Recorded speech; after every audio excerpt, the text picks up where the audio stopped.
Touch is amazing. It is very natural when it's done correctly. The question is how to make touch even better.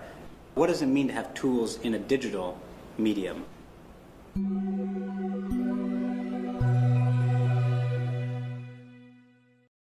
So the problem with current touchscreens is just that they're really all about where you touch and how many fingers you touch with.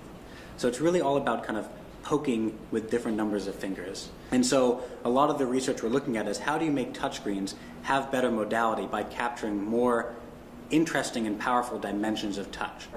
So here we have a touchscreen. It's a conventional touchscreen. We haven't modified it in any way, so it detects touches like you might expect. But what we've added to this is a special piece of software that does these inferences about how you might be touching.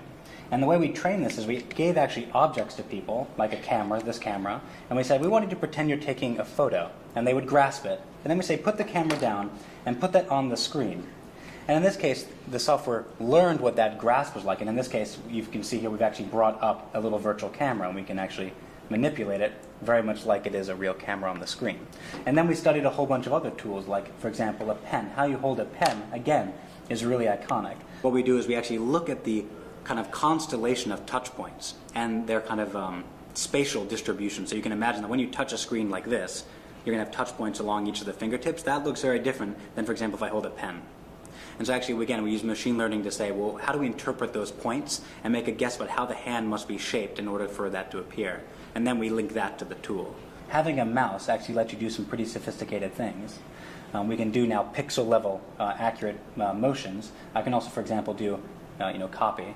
I can also zoom in and out. All again with one hand gesture. We have to give each of these projects thousands of data points on what the underlying tools and underlying sounds must be like, and then we just say, learn what that is. So when you hear a new sound or a new type of touch, it can make a best guess about what that is.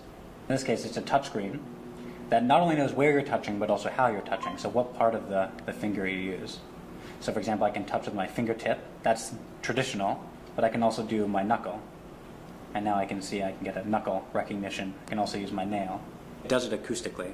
So it actually listens to the sound. So the fact is your finger pad and your knuckle and your nail sound different. So in fact, if I tap on this table, you might be able to hear this with a microphone. I mean, it sounds different to the naked ear.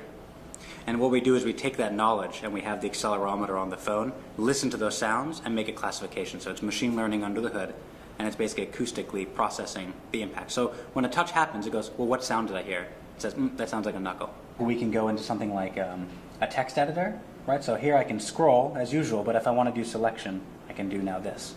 So I have a very easy way to, for example, cut. I can come down here and say I want to paste over this paragraph. Touch as we know it today, multi-touch in particular, doesn't scale down to small sizes. And that's where a lot of these technologies are going to have the most impact. If you just have even just finger touch and knuckle touch on a smartwatch, that's already giving you twice as much kind of vocabulary of input than you did before, let alone pressure and shear and twist and all the other cool dimensions that our fingers do naturally.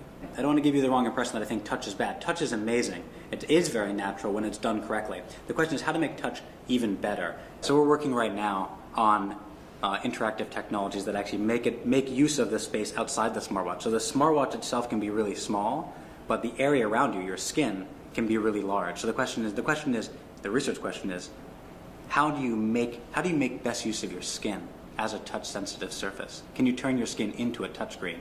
And we're working on technologies right now that do just that.